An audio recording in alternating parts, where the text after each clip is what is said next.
Lettera 150 per il sì. Docenti ed esperti spiegano il referendum sulla riforma della giustizia. Buongiorno professor Vincenzo Mannino e buongiorno Pier Vittorio Scimia. A voi la linea. Buongiorno professore, buongiorno Natalia, buongiorno a tutti voi che ci ascoltate. Grazie professore. Buongiorno, io vi sento perfettamente, spero che mi sentiate anche qui. Bene.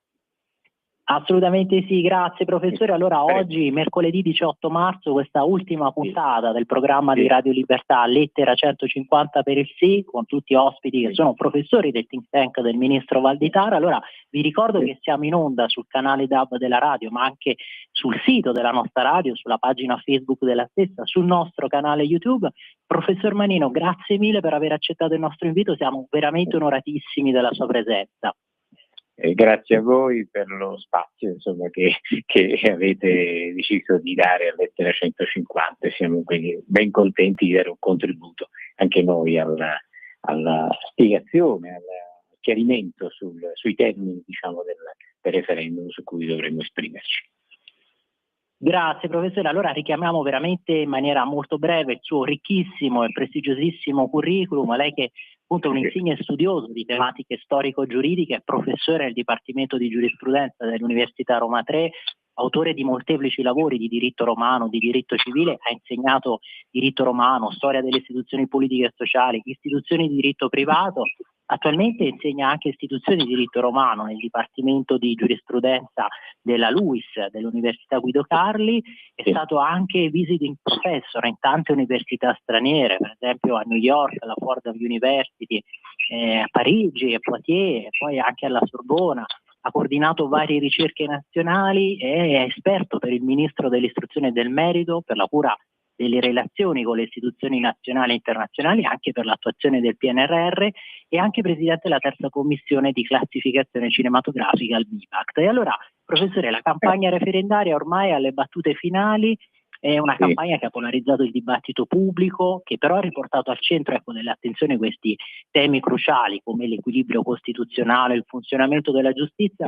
È stata anche una campagna elettorale un po' pazza per quello che abbiamo udito dai sostenitori del no, no? Abbiamo sentito di tutto e di più, Gratteri e Di Matteo che hanno definito mafiosi quelli che voteranno sì, Gratteri che poi insieme a Travaglio una volta era a favore del sorteggio per i componenti del CSM. Ma allora le chiedo subito, come prima domanda, ritornando un po' a ritroso, no? Riguardando un po' ex post questa campagna referendaria, quale valutazione si sente alla fine di dare su questa evoluzione del dibattito pubblico? Ritiene che anche gli argomenti che sono stati utilizzati, sostenuti anche per esempio dai sostenitori del no, abbiano chiarito quella che è la posta in gioco per i cittadini, oppure hanno magari fatto ricorso a delle narrazioni semplificate che insomma rischiano un po' di oscurare la complessità della riforma? Sì, senta, dunque io voglio prima di rispondere alla sua domanda fare un appello e una riflessione di carattere generale che a questo punto della campagna referendaria, a pochi giorni dal voto, mi sembra opportuno anche fare, cioè è necessario che i cittadini vadano a votare, esprimano la loro opinione sul tema che è sul tappeto, perché non farlo significa rinunciare a un momento estremamente importante, diciamo, della manifestazione della libertà e della democrazia e della sovranità popolare. I referendum, sia quelli abrogativi, sia come nel caso nostro quello confermativo, sono un momento in cui i cittadini possono esprimere direttamente la loro opinione sulla conservazione o eliminazione di una legge o di parti di essa, o come nel caso nostro confermare un intervento che tende a incidere sulla Carta Costituzionale, che è la carta fondamentale del nostro vivere civile. Quindi rinunciare significherebbe dare ad altri il potere di scegliere, significa rinunciare quindi alla possibilità di fare sentire la propria voce. Ora, per quanto riguarda la domanda che lei mi ha fatto, ecco, direi che proprio collegandomi a questa premessa, la sensazione che ho alla fine della campagna elettorale, devo dire in larga misura per una responsabilità dell'opposizione di governo, che ne ha fatto appunto come un momento centrale di opposizione al governo e ha quindi fatto disperdere la possibilità di focalizzare, diciamo, l'attenzione degli elettori sul tema che è in discussione. E si sono susseguite vere e proprie fake, come si dice adesso, falsità. Io mi limito a ricordarne una che è partita, che è stata all'inizio della campagna, che è venuta fuori all'inizio della campagna elettorale e poi è torna ancora. Cioè si dice questa legge servirebbe, questa modifica della Costituzione servirebbe a subordinare la magistratura al potere politico. E in verità questa affermazione non trova alcun fondamento, perché l'articolo 104 della Costituzione è molto chiaro a riguardo, dice che l'autonomia e l'indipendenza della magistratura è un valore che va preservato e conservato, e la legge di riforma costituzionale non incide in alcun modo su questo diritto, e non c'è alcun riferimento nella legge che possa far pensare a una intenzione di questo genere. E tanto è priva di senso questa affermazione, che pure ha circolato, che è stata messa in circolazione anche da autorevoli persone, e questo dispiace da un certo punto di vista, dispiace come studioso, come giurista. E diciamo che questa idea a un certo punto, siccome era insostenibile, si è cominciato a dire un po' che come se si fosse dei mentalisti che prevedono il futuro, ma accadrà in futuro che la magistratura verrà, in forza di questo intervento sulla Costituzione, sottoposta al potere politico. Mi sembra abbastanza evidente che nessuno può ipotecare il futuro, noi dobbiamo giudicare su quello che oggi ci viene proposto, su quello che è il tema, ripeto, della legge, che non mette assolutamente in discussione l'autonomia e l'indipendenza della magistratura. E poi un altro tema che ricorre e che purtroppo si rivela fuorviante è quello di dire la riforma non incide sui problemi della giustizia italiana. Ora, a parte il fatto che il tema su cui incide la riforma è specifico, e poi forse avremo modo di parlarne, ma è di tutta evidenza che altre questioni, altri problemi saranno affrontati nel momento e nelle forme più adeguate. Vorrei soltanto fare un accenno. Si dice che non vengono in questo modo omessi alcuni interventi che riguarderebbero proprio l'operatività della giurisprudenza, mancanza di risorse. Un solo dato che viene da una fonte autorevole, dall'European Commission for the Efficiency of Justice, e si dice qual è la lunghezza dei processi in Italia. E noi abbiamo intanto un numero di magistrati che non è affatto inferiore a quello di altri paesi. Il budget per la giustizia ha segnato un aumento del 21,6% rispetto al 2020 a oggi. Eppure, se guardiamo la durata dei processi, diciamo che non siamo messi bene. Evidentemente c'è un problema di disfunzionalità, diciamo, dell'attività di gestione della giustizia nei nostri tribunali. La media dei processi di primo grado in Europa è di 133 giorni, in Italia è di 355 giorni. Nel secondo grado la media europea è di 110 giorni, in Italia di 750 giorni. Un po' più vicini siamo, diciamo, per quanto riguarda la Cassazione, 101 in Europa e 132 in Italia. Ecco, è evidente che c'è una disfunzionalità, perché le risorse messe a disposizione non sono sicuramente minori di altri paesi, e diciamo che il problema è l'organizzazione, l'auto-organizzazione spesso, che deve caratterizzare la vita dei nostri tribunali. Ecco, tenendo conto di tutto questo, quindi ecco l'appello, diciamo, che facevo all'inizio, è quello di non privarsi della possibilità di incidere, anche dando un sì convinto a questa legge di riforma costituzionale, di avviare un processo che possa anche essere di stimolo per i magistrati, con una migliore organizzazione dell'ordine giudiziario al raggiungimento di questi obiettivi di migliore funzionamento della giustizia e quindi di una migliore soddisfazione sotto questo punto di vista di noi cittadini che ci possiamo trovare di fronte all'esigenza di rivolgerci ai tribunali e di chiedere un nostro aiuto per le nostre problematiche alla giustizia.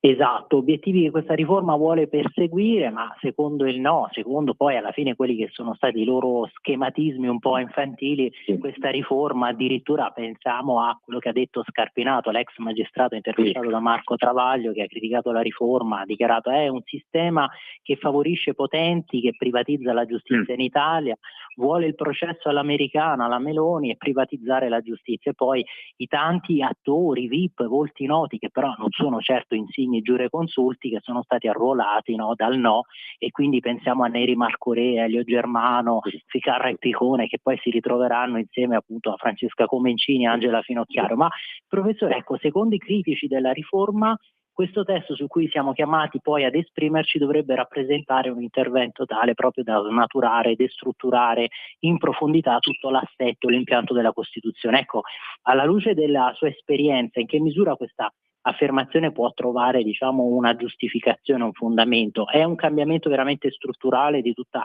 l'architettura costituzionale istituzionale, oppure siamo di fronte a un intervento più circoscritto di quello che invece il dibattito politico, soprattutto poi la campagna del no, vorrebbe fare intendere? Sì, questo è un'altra delle falsità che è stata messa in giro. Non è assolutamente così. L'intervento è importante, è incisivo, ma non stravolge assolutamente l'impianto della nostra Costituzione e, come dicevo prima, non tocca minimamente, tra l'altro, l'autonomia e l'indipendenza della magistratura. Come è stato sottolineato da taluno, non è nemmeno, se vogliamo tecnicamente definirlo, un vero e proprio intervento che cambia le cose, è più che altro un'integrazione costituzionale, perché sotto questo punto di vista è importante ricordare che questo è un passaggio, diciamo, non dico conclusivo, ma sicuramente fondamentale in un percorso che si è avviato da quasi 40 anni in Italia. Anzi, se forse dovessimo dire lamentarci di qualche cosa, è che ci sia stato un ritardo, no? Da parte dei governi che si sono succeduti in passato nell'intervenire nella materia. E nell'88 venne approvata, come pure si è ripetuto, ma è opportuno sottolinearlo, un'importantissima riforma in Italia, grazie all'operato di una commissione che era presieduta da un insigne giurista, uno dei miei maestri quando ero studente, Giuliano Vassalli, un parlamentare socialista, un vecchio socialista, un ex partigiano che aveva combattuto contro il nazifascismo e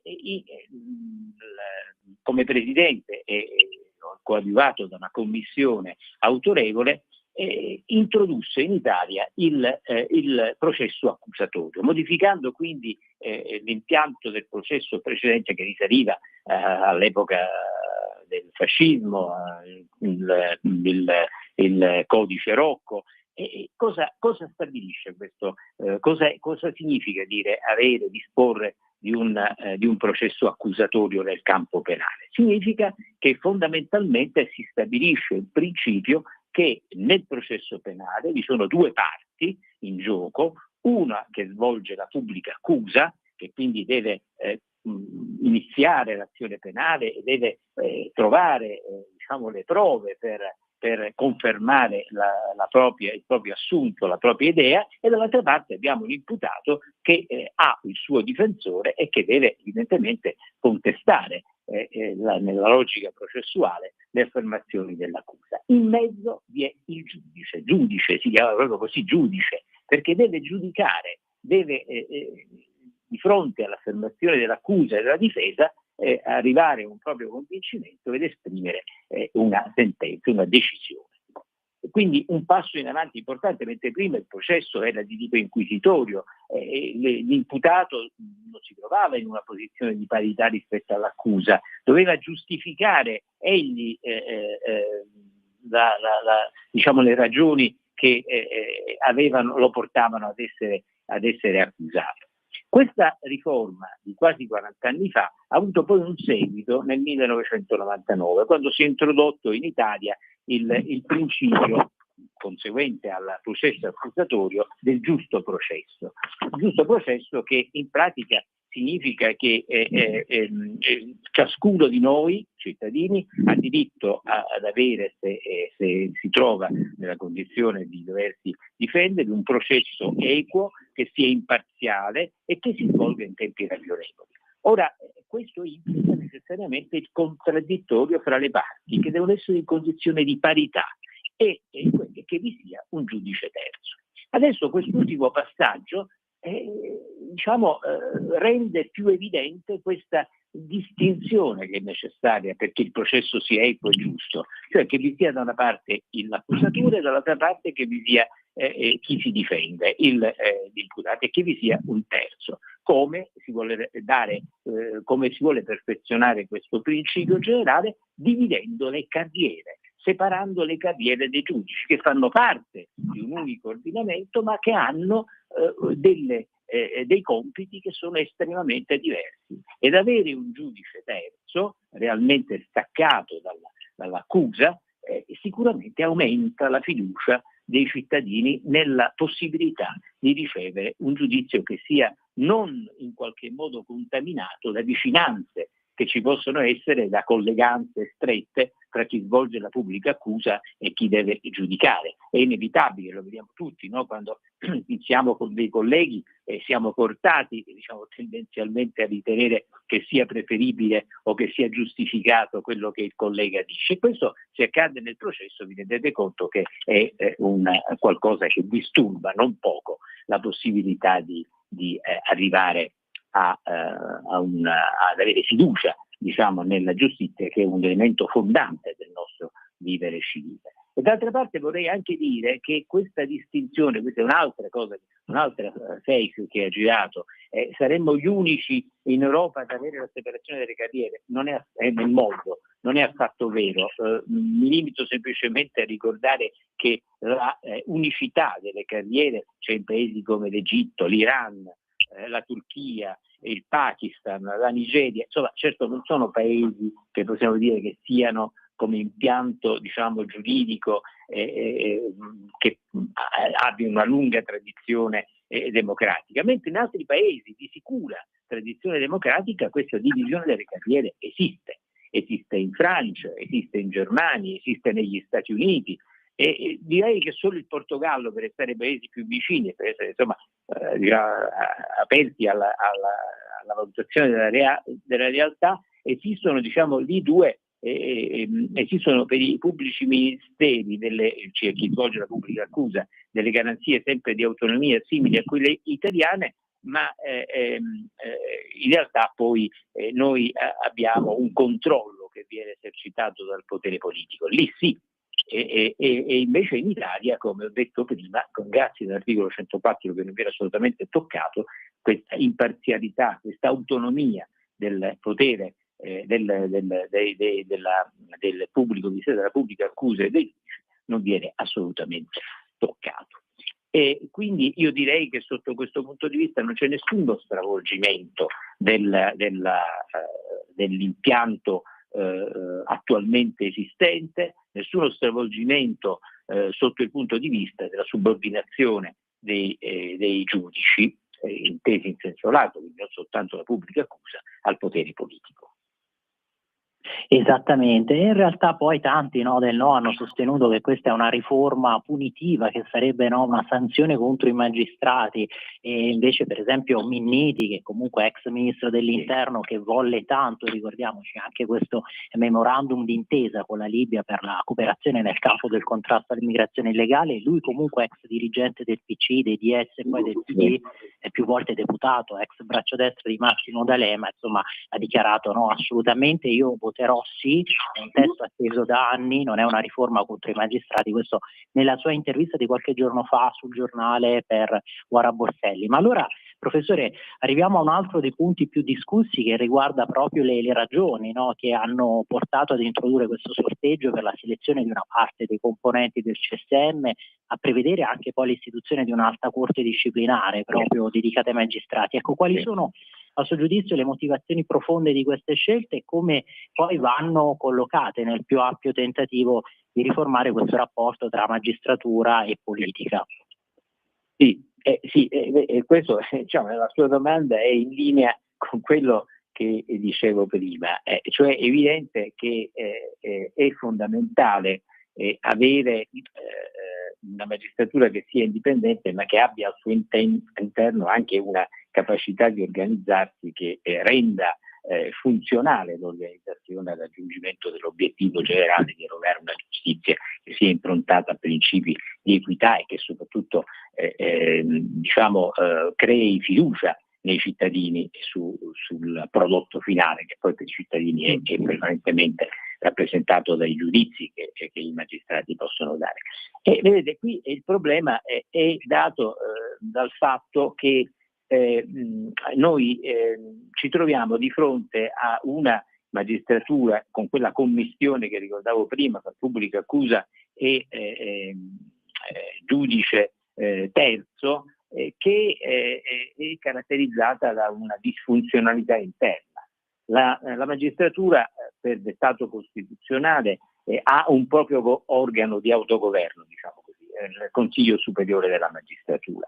Questo Consiglio Superiore della Magistratura deve presiedere a una serie di attività che sono legate all'articolazione interna delle funzioni che vengono svolte dai magistrati. In sostanza, per dirla in maniera molto semplice, si occupa delle promozioni dei magistrati, si occupa dei trasferimenti, delle attribuzioni delle sedi, della distribuzione degli incarichi e quindi tutto ciò che riguarda appunto il funzionamento interno della magistratura. E si occupa anche del disciplinare. Esiste una sezione, una parte del CSM, del Consiglio Superiore della Magistratura, che è preposto alla valutazione dei comportamenti dei magistrati nello svolgimento evidentemente delle loro funzioni. E qui, vedete, viene fuori un cortocircuito. Intanto abbiamo una prevalenza nella composizione del CSM che, per dirla anche qui molto semplice, comprende 2/3 di magistrati che vengono eletti da tutto il complesso dei magistrati, e poi abbiamo una rappresentanza di 1/3 politica, cioè sono dei laici, cosiddetti membri laici, che vengono eletti dal potere politico. Ma il problema evidentemente riguarda, sotto questo punto di vista, questa preponderante presenza dei magistrati. Cosa è accaduto? È che all'epoca dell'elaborazione della nostra Costituzione, quindi negli anni 46-47, con poi l'entrata in vigore il 1 gennaio del 48 della nuova Costituzione, si stabilì il principio che appunto la magistratura dovesse avere un organo di autogoverno e che per proprio liberare da qualsiasi commistione la magistratura si dovesse procedere all'elezione, cioè la magistratura nel suo complesso dovesse procedere all'elezione dei propri rappresentanti nel Consiglio Superiore della Magistratura.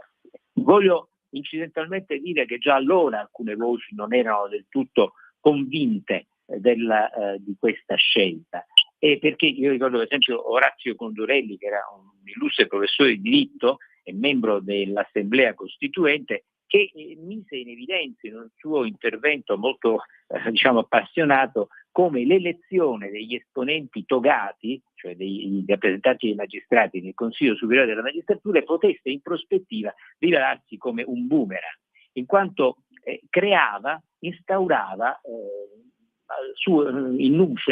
instaurava una sorta di interdipendenza fra i magistrati, in particolare fra coloro che chiedevano i voti per essere eletti e coloro che li davano.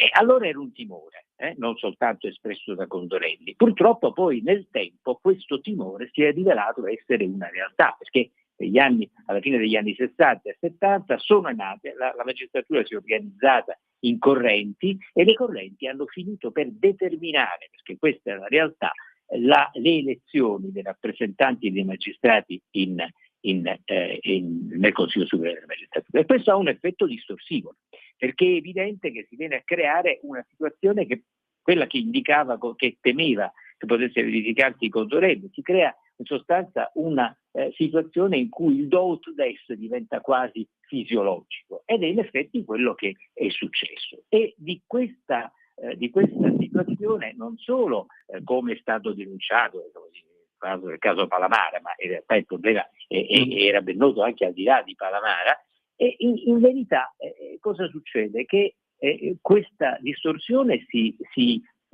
riflette su tutti i meccanismi che ricordavo prima, per cui è preposto il CSM, cioè le elezioni, il trasferimento, l'attribuzione degli incarichi, ma soprattutto si riflette sul disciplinare, perché i casi di sanzione che vengono erogati, che sono stati erogati nel tempo ai magistrati, i quali erano accusati di mala giustizia, di avere, questo è il caso macroscopico, della ingiusta detenzione, di essere stati causa di ingiusta detenzione. Pensiamo al caso Tortora, ma in realtà quello è un caso, diciamo, apicale. Purtroppo è un problema che è fisiologico, è diventato anch'esso nella gestione della giustizia.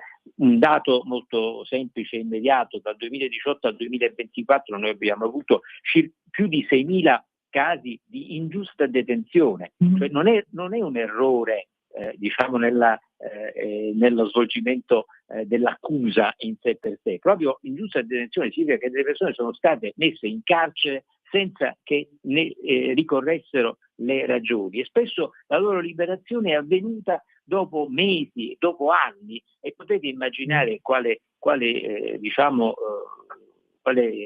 disastro sul piano personale, sul piano reputazionale, sul piano economico subisce una persona che va in galera. Ecco, si sono avviati i processi, diciamo le azioni disciplinari, e rispetto a un caso di questo genere, che a casi di questo genere, sempre per lo stesso periodo, hanno dato luogo a un obbligo di risarcimento da parte dello Stato per oltre 250 milioni, ebbene noi abbiamo avuto poche decine di magistrati sanzionati e con sanzioni deboli. Ecco qui che quindi la riforma prevede non soltanto la separazione delle carriere, ma anche l'istituzione dell'Alta Corte di Giustizia, separata dai due CSM che dovranno autogovernare i magistrati preposti alla pubblica accusa e i magistrati giudicanti. L'Alta Corte disciplinare che appunto separata dalle altre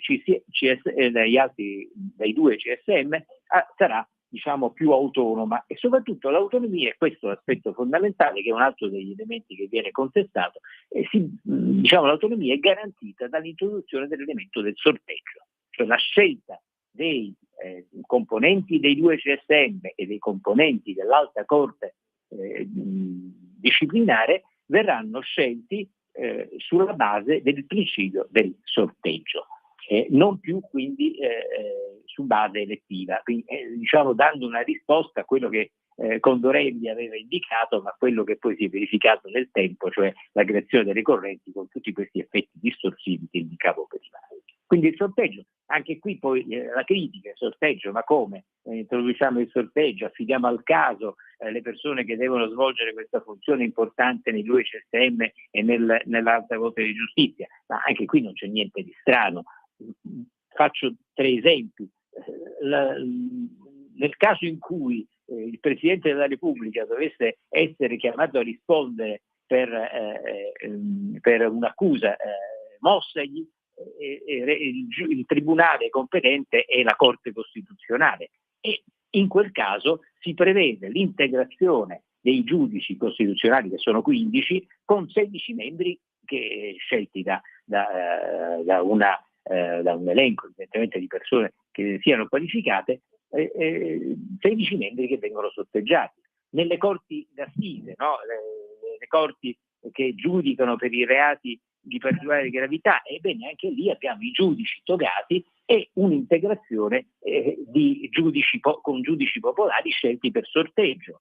E poi, qui lasciate dire una cosa proprio personale, l'università noi abbiamo avuto per tantissimo tempo il meccanismo della elezione più semplice per scegliere i commissari nei concorsi, e si vide che anche lì si creavano delle cordate che non davano dei risultati sempre accettabili per chi restava fuori dal collegamento con queste cordate. Anche lì si è introdotto il principio del sorteggio, senza che ciò abbia toccato minimamente la produttività delle ragioni per cui si viene sorteggiati, cioè in sostanza il giudizio, esprimere il giudizio. Quindi niente di strano che si sia introdotto questo elemento come momento fondamentale per, usiamo un termine molto poco tecnico, sbaraccare questa disfunzionalità che si è creata all'interno del CSM con la preponderanza